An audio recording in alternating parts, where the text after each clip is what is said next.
I'm JR Butler, co-founder and CEO of the Shift Group, and you're listening to Merchants of Change. This is a podcast about transferring the skills and behaviors we acquire as athletes and military veterans into becoming a professional salesperson. Each week, we'll introduce you to a top performer who will help us understand how they became professional merchants of change. What's up, kid?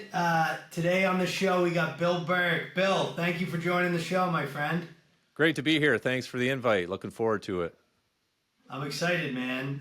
We got, obviously, our Shift Group connections over to Michigan State, so I'm excited to kind of hear about your background. For a little context, Bill, I started the show right around the same time I started the company, because one of the things that I struggled with during my career transition was trying to identify with people, right? Like, I would meet these really successful people, but if I couldn't relate to their backgrounds, if they weren't athletes like me and didn't go through the same kind of stuff I went through, it was really hard to see the world from their eyes and to relate to kind of their experiences. So, what we try to do, obviously our business, we help athletes and veterans transition into business. And what we try to do is get guests on with that experience, with, that athletic background. And then we like to talk about their sports career, talk about their transition, and talk about some of the lessons they've learned along the way. It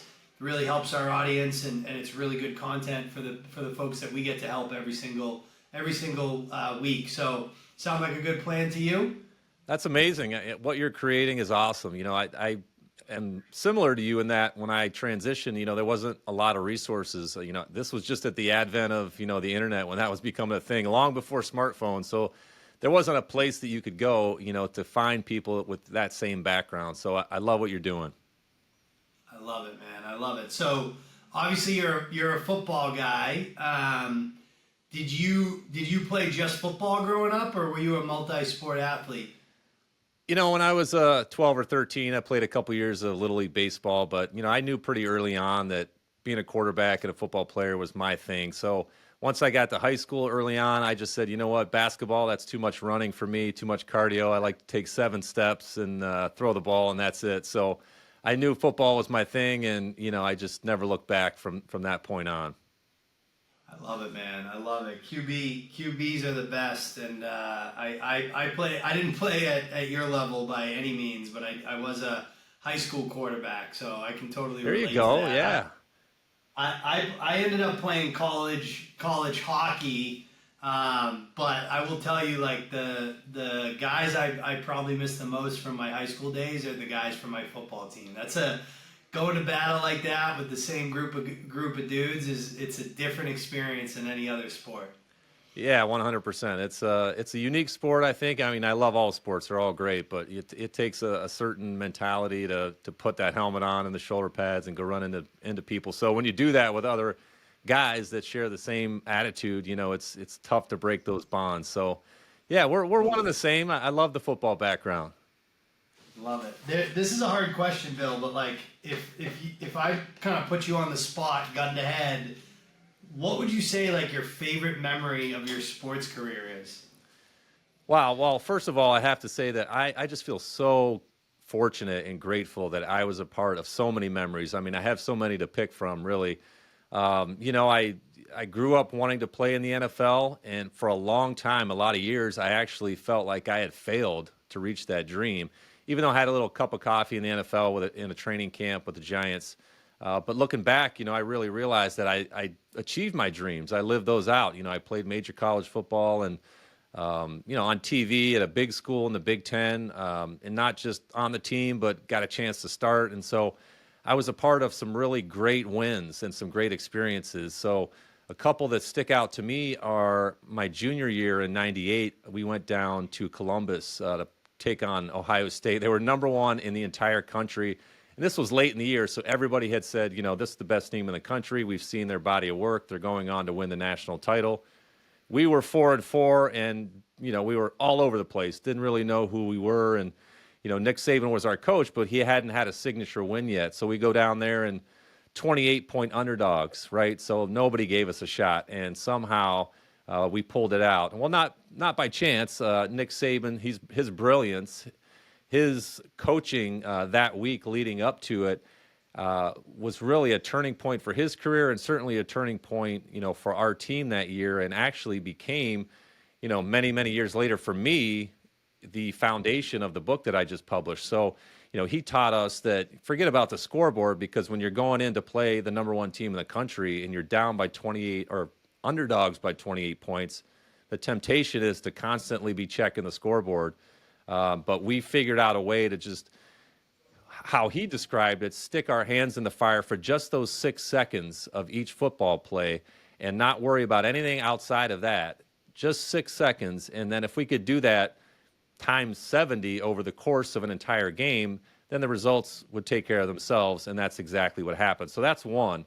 I mean, it was, nobody gave us a shot. It's I think, a win that will live in MSU history for quite some time. Well, number two, I would say, would be the next year. Our biggest rival is in-state Michigan Wolverines, right? They were number 3 in the country. We were 11. They had Tom Brady.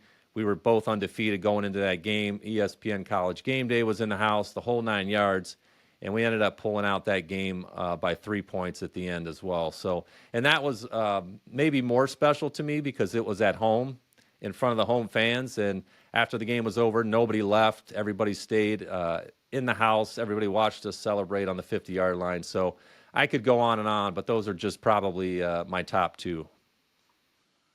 So that's 6 seconds. That's so powerful. Was that specifically that experience or that statement is what like inspired your book? I want to pull it.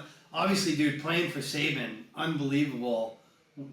Arguably the best in my opinion, the best college football coach in history. What about, like, was it that statement? Was it other things? Like, talk to me a little bit about, like, that experience and how it inspired the book. And the book is called, I believe, Victory Outside the Arena, correct? Yeah, you hit it on the head. I learned so much from Nick Saban. I mean, over 5 years, I feel like I had a front row seat to this CEO, one of the best CEOs in the entire country. Forget about sports, in any industry. But every Monday before, to kind of kick off the week, he would walk into the team meeting room, and, we would all go silent as he walked in, and he'd come up to the podium, and he always had some sort of theme or idea to kind of circle the week around. And this one particular week, he just talked about how a football play lasts 6 seconds, and none of us had ever really considered that, even though we were experienced football players.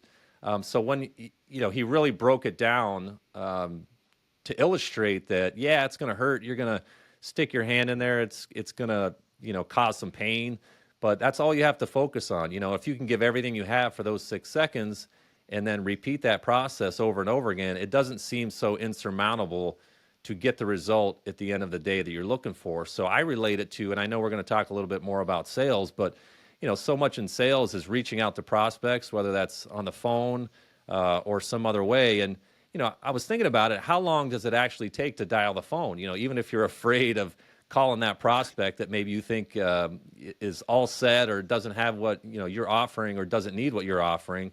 6 seconds, that's not too much to ask. You can get yourself up mentally to stick your hand in the fire for those 6 seconds and then live with the results, analyze those later, but just keep repeating that process. And over time, whether, you get the result that you want or not, those things sometimes are not under your control, but sticking your hand in the fire for those 6 seconds, that is under your control. Dude, I think you just came up with the new Shift Group t-shirt, man. 6 seconds of success right there. I love that. That's awesome. Oh, that guy is full of gems, man. Everything he says could be on a t-shirt. Yeah. I call it 6 second sales success, all S's. But really it's an attractive expression because, think about it. What if you really could achieve everything that you want in 6 seconds? Now, that's a catchy hook and it doesn't really work that way. But when you frame it that way, man, it really is inspiring and it's motivating and it's kind of exciting. It doesn't seem dreadful, for instance, to pick up that phone and call the person that you've been procrastinating calling, right? Yeah, 100%. That fear, I think people don't really realize, but that's a real thing that I think everybody deals with, even our folks who are athletes and veterans. Like, you got combat veterans who are, that picking up that phone and calling a stranger and trying to, interrupt their day and get their attention. That is not an easy thing. But if you can kind of box it into that, hand in the fire for 6 seconds, I feel like that's a good mental tool to get over that hump. I love that. Absolutely. That's awesome. Going back to your playing days real quick, I guess like one thing I always want to understand from people, and this is kind of it's an interview question that I would ask people when I was a sales leader. But I'm also like, I always love hearing our guests answer to this. What kind of teammate? How would your teammates describe you, Bill, you think? I would always say that, I'm an introvert. I wasn't the most vocal guy, but I think my teammates would describe me as somebody that led by example. You were always going to get the best out of me. I always wanted to make sure that, I left that all out on the field. I know that's kind of a corny cliche, but I wanted to make sure that, everybody on the team knew that they were appreciated, because the quarterback gets so much of the attention, especially when you win, and a lot of the blame when you lose. But man, I referenced that Michigan game, and watching the film on that game and the following Monday, it wasn't about all the records that we broke through the air. You watch the interior linemen on offense, and that game was won by those guys. They pushed around that Michigan defensive front all over the field, and that's really what allowed us to win the game. Now, those weren't the headlines. Not a lot of people realize that, but when you watch the game film, that was the difference, because we only won by 3 points, and we had all this explosive power through the air. But, man, those guys up front are really what won it for us. So I wanted to make sure that those guys understood that and applauded them and recognized them publicly, or at least in front of the team during those film sessions. So it was never about the focus being on me. It was always about trying to make sure these other guys look good, because I think that's the definition of a leader. How can you help other people get what they want? Totally. That's phenomenal, especially for the position you played. I think that was probably an important kind of characteristic for you. Now, you followed a similar path to me. You kind of got out of uniform, and maybe you can relate to this. I always tell people I tripped and fell into sales. It was kind of like I was a sociology major with a minor in art history and sign language, and I entered the job market like kind of you had the .com bust. I had the 2008 recession. It was a nightmare. Yeah. Was that like a plan for you? Was it always going to be sales? Like how did that whole thing come about for you? No, I just knew, and I didn't have a lot of education, to be honest with you. I wish I had more, but I just knew that, I love sports. I would have loved to have coached, but I saw how Coach Saban and his staff, went about their day, and I didn't want any part of that, because, the actual act of coaching would have been fun, but the lifestyle, it's not something that I wanted. I wanted to have a family. And I thought that the only way to be in sports, if you're not going to be a player, is to be a coach. So that was out. So number two, I thought, sales, from what I've heard, it's an opportunity to kind of control your schedule, opportunity to get out of it what you put into it, which I was comfortable with because of sports.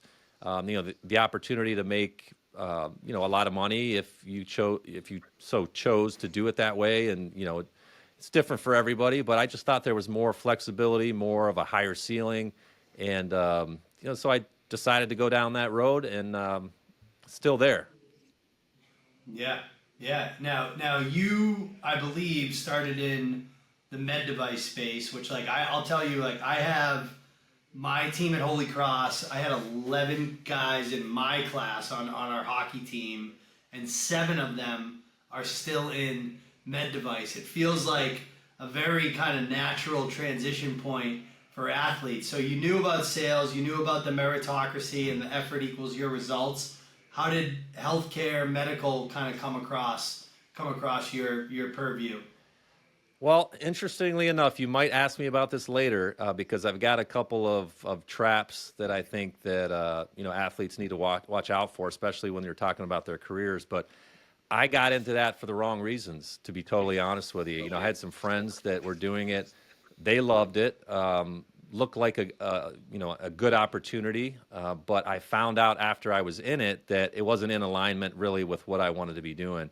Ultimately, I wanted to have complete control over my schedule, and as you might know, when you're in that space, you're kind of at the mercy of the hospital schedules, the doctor schedules, et cetera, et cetera. Totally. So it was a great lesson for me because, like I said, I got into it from the outside, not because it was in alignment with what I really wanted. I wasn't as intentional about doing that as I should have been, and I got into it for some of the wrong reasons. So, but it was a learning experience like anything else. And as a player, I didn't love needles and hospitals anyway. So, it did make sense that I was in that field and basically living in hospitals. But, I made the pivot and figured it out. Yeah, yeah. I think, one of the things that we try to start, like the way our program starts, is we actually try to start with like introspection and self-discovery. And it's hard. Like, you remember, I remember being 24, 23, 24 years old. I didn't know who I was. I probably didn't really figure out who I was until like my late 20s. I was listening today to a podcast and they said that your frontal lobe doesn't actually fully develop until you're like 26. So there's states with laws that like if you commit crimes before you turn 26, Yeah. like you get less of a sentence because you're not like a full thinking human being, which is like that'll make you think really quickly. Do you think looking back, like had you done some self-discovery you would have realized that, or do you feel like it was just like a lesson you needed to learn, an experience you needed to have? Well, first of all, kudos to you for figuring all that out by your late 20s. I mean, I'm in my mid 40s and still haven't figured it out. So you got to, coach me up on that. But number two, yeah, absolutely 100%. There was nothing. There was no, there were no resources. I felt like I was in the dark. And that's a big reason why I wrote the book, because you don't know yourself well enough, especially when you have all this identity reinforcement as an athlete for years and years and years, like I did. That's who I was. I didn't know anything else about myself other than being the quarterback, the athlete, the football player. And then you throw in getting that reinforcement from all the people around you, and then hundreds of thousands of people in stadiums and fans. And, it's overwhelming. So when that dream dies, almost overnight, that's the only thing that you should be focusing on, is figuring out who you are and what's important to you and what you really want, which I think is a really difficult question for anybody to answer, let alone somebody that's in their early 20s and doesn't know themselves at all. So I think that's awesome. I don't know of many employers that I've had that, if any, that sends you through that kind of work before you actually get to the normal stuff of writing resumes and interviews and all that Yeah. stuff. So that's huge. I think that's just so important and so impactful, and it's going to be so powerful for the people that you're helping launch their careers. Yeah, we kind of break it into three buckets. The self discovery. It's core values, purpose, and then mindset.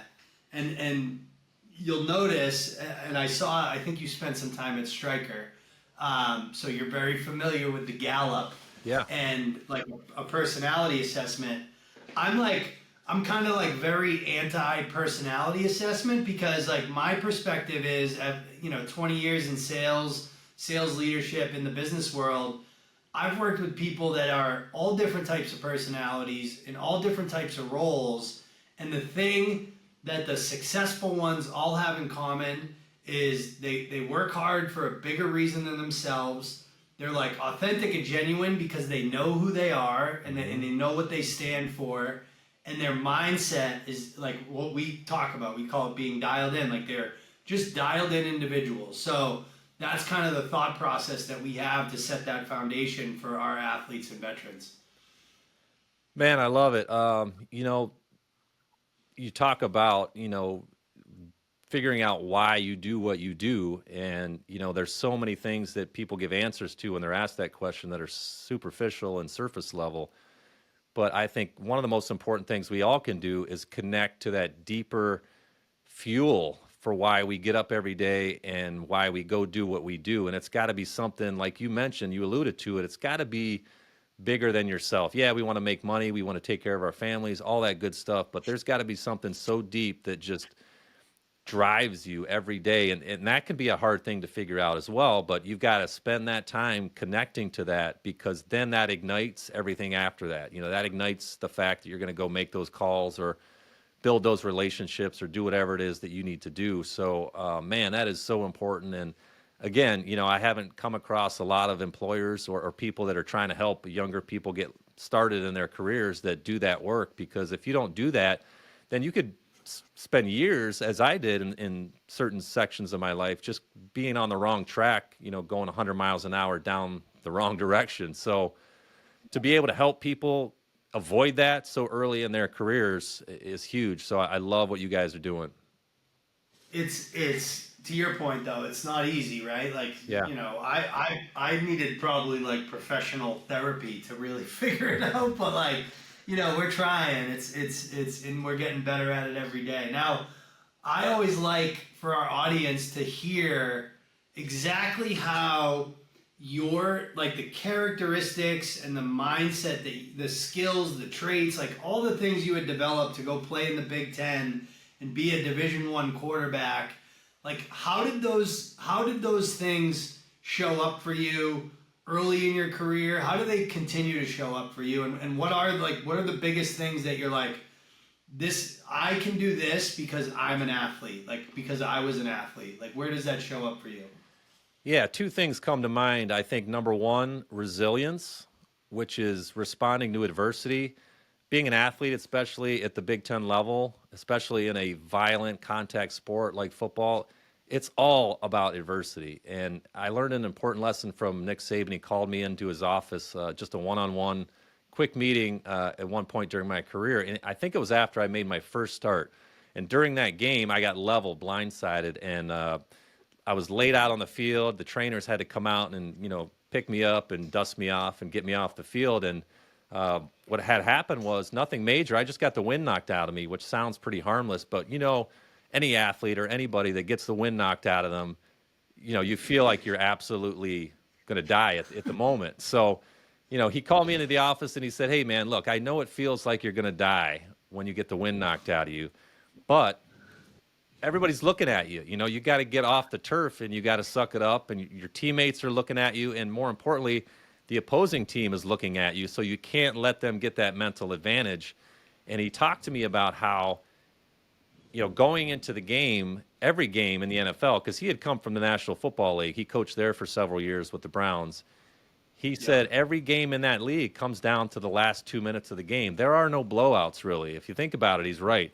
So you've got to go into each game understanding that there's going to be adversity. And I mentioned that game against Tom Brady in Michigan in '99. We were up big in the third quarter, but because of that conversation, I knew that that game was far from over. And of course, Tom Brady brought him back and got within 3 points. We were able to hold him off. But so number one is resilience, and number two is perseverance. I mean, that's just my whole thing. I mean, I was never the most talented guy, wasn't the highest recruited guy.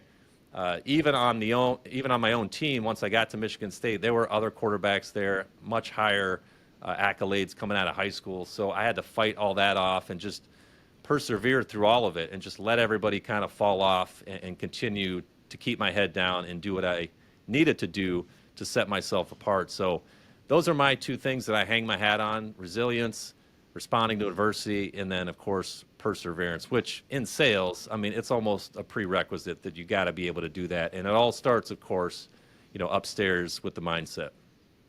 Totally. And you know, hopefully our audience is picking up on like your perspective here, because it's important. And, you know, I recommend everybody listening to go out and buy, you know, Victory Outside the Arena.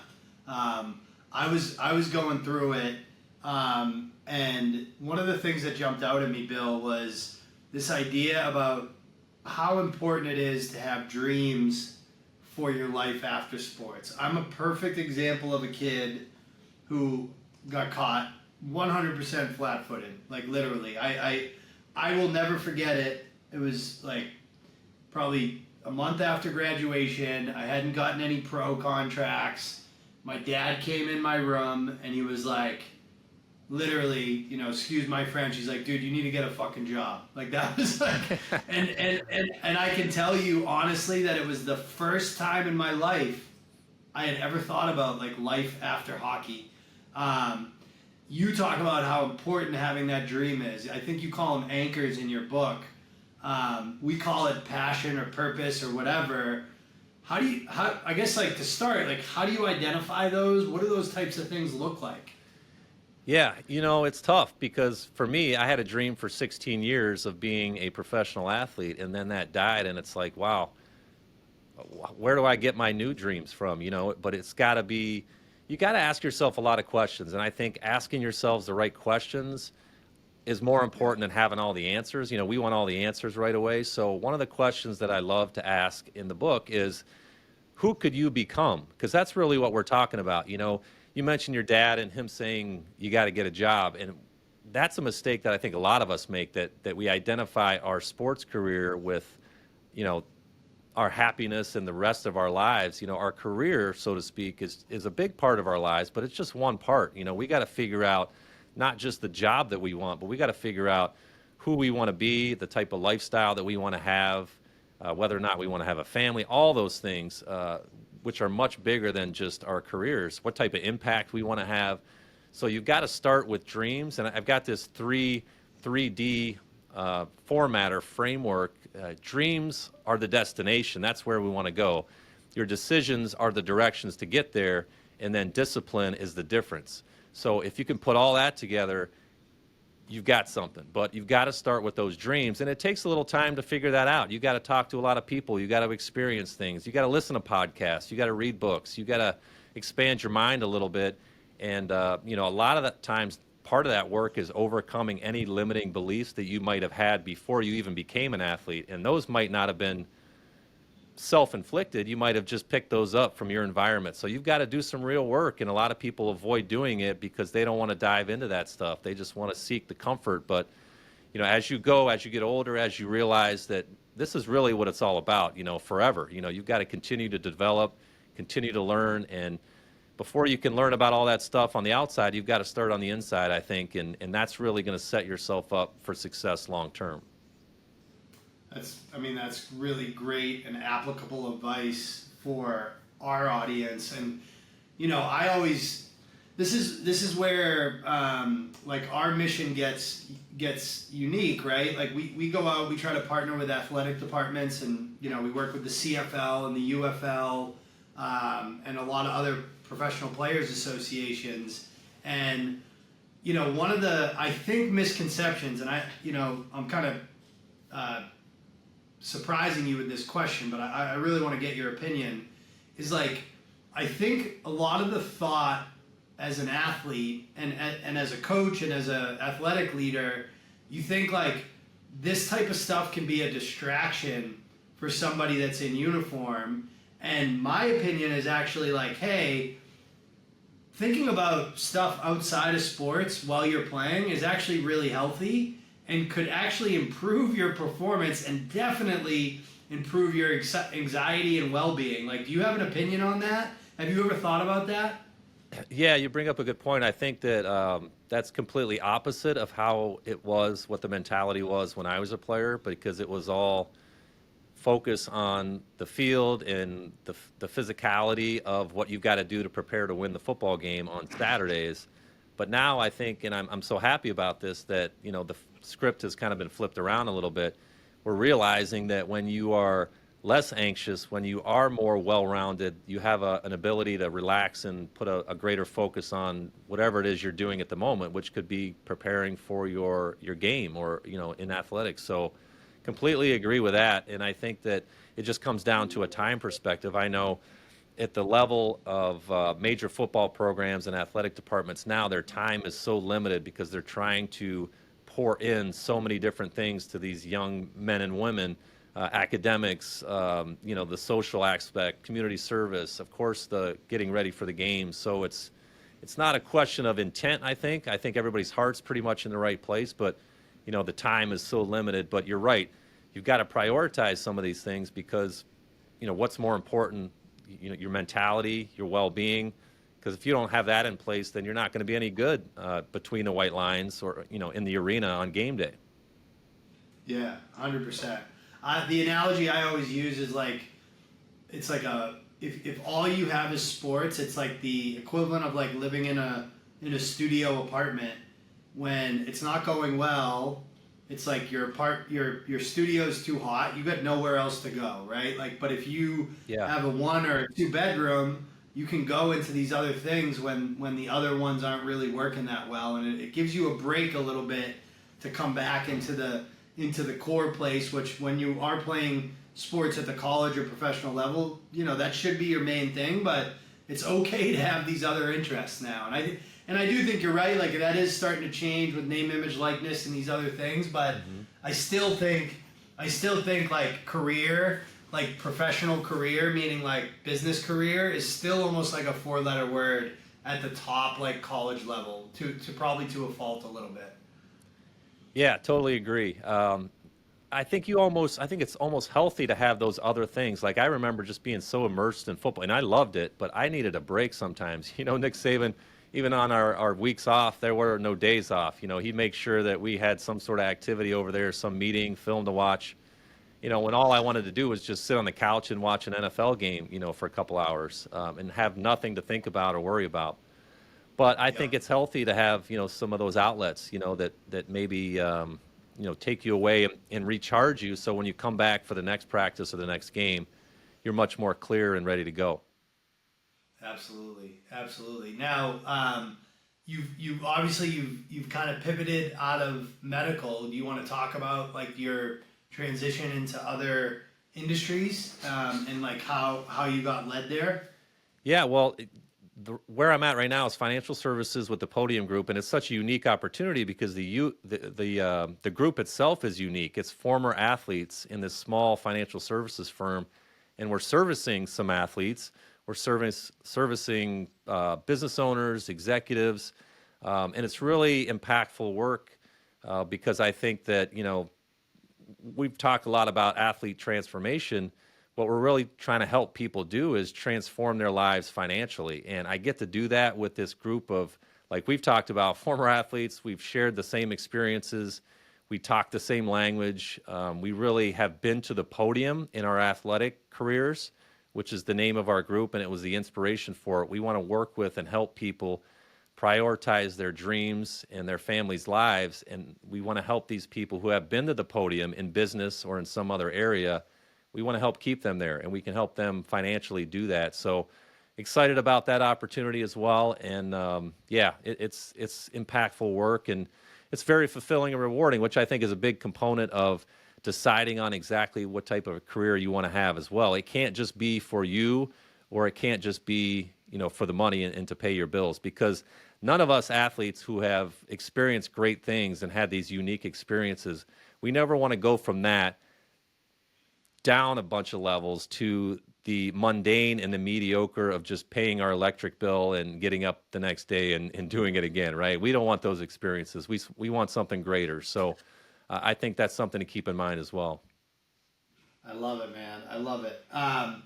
I guess I'm gonna ask you like the kind of 2 final questions we ask every guest. But before I do, anything that you want to leave like our audience with, Bill? It's all folks that they're either just making the transition now out of uniform, or they did like 5 to 10 years ago, and they're realizing that they're caught in that trap that we talked about early on of like they landed in something that they picked for the wrong reasons. Any advice from from your experience that you would give them before I ask you these last 2 questions? I would say, connect with a lot of people, as many people as you can. Get their perspectives. You don't have to figure it all out yourself. It can be really lonely, and I know personally, maybe this had something to do with me being an athlete, but I have a hard time asking for help sometimes. I want to figure it out myself. For a person or an athlete who's just been so independent and so strong for so many years, get out there and reconnect with as many people as possible. It's easier than ever now to do that, so I think that would be one big thing. And then the second thing would be, you mentioned my book. You don't even have to buy it. I have a free book offer for your audience. they can just go to outsidethearena.com/free book. They just got to pay for the shipping and handling. But I would love for you guys to dive into that, because not only are there lessons in there from my playing days, but everything that I've learned since my playing days ended, just everything that I've absorbed from a knowledge perspective is in there as well. So I'd love for your audience to get their hands on that. And yeah, I think, the sky's the limit. Just never forget to keep dreaming, keep learning, keep changing and pivoting, because you're going to find out exactly what you want to do. But more importantly, along the way, I think you're going to find out exactly who you are. I love it. I love it. Please, everybody listening, hit that website, click shipping. For the price of shipping, you get to learn from Bill's mistakes. That's what I tell people. They get to learn from my mistakes, and that's free. I've made a lot of them. Same here, my man. Same here. All right, man. So, final question. We ask every guest this. When I first started the company, Bill, people would always ask me, like, JR, how come you focus just on athletes and veterans? Like, why that specific audience? And there's a lot of reasons why, but like the way I simplify it is I say athletes and veterans understand what it means to be dialed in. So we always like to ask every guest, like, what does it mean for you in the context of business, sales, however you want to think about it? What does it mean to be dialed in as like a professional, a business professional? Well, for me, how I dial in is I make sure that I spent some time figuring out what really fires me up. We talked about it earlier, but the fire for me, beyond all the normal stuff that everybody says, the fire for me really is my desire to leave a legacy greater than the one I left inside the arena. And that's going to be hard to do because I had a unique experience and I had all these public huge moments, and I experienced great things and had great wins and did it on a very big stage. But for me, it's much more important, and I'm terrified actually of leaving the planet having only been known as an athlete, because I think there's so much more to accomplish, and I think there's so much greater of an impact that I can have outside the arena. So to be all in for me means sticking my hand in the fire every single day when I wake up, because I know that my life and the years ahead of me are not infinite. The time is slipping through our fingers every second, even as we speak here. And I know if you're in your 20s, you think you're going to live forever and you've got all the time in the world to figure it out. I am here to tell you, sadly, that I was you a minute ago.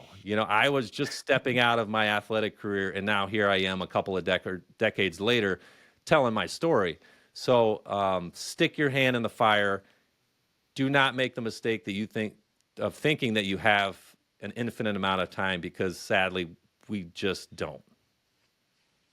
I love it. You just named the episode, buddy. Stick your hand in the fire with Bill Burke. Let's go. Love it. Bill, thank you. Bill, thank you so much for the time today, man. It was an awesome conversation. I know our audience is going to get a ton out of it. We really appreciate the time. No, thank you, man. And again, great job on what you're doing. I love it. I can't wait to see what you do in the future. This wraps up this episode of Merchants of Change. If you enjoyed this episode, the most meaningful way to say thanks is to submit a review wherever you listen to podcasts. If you're interested in working with us, please come find us at www.shiftgroup.io.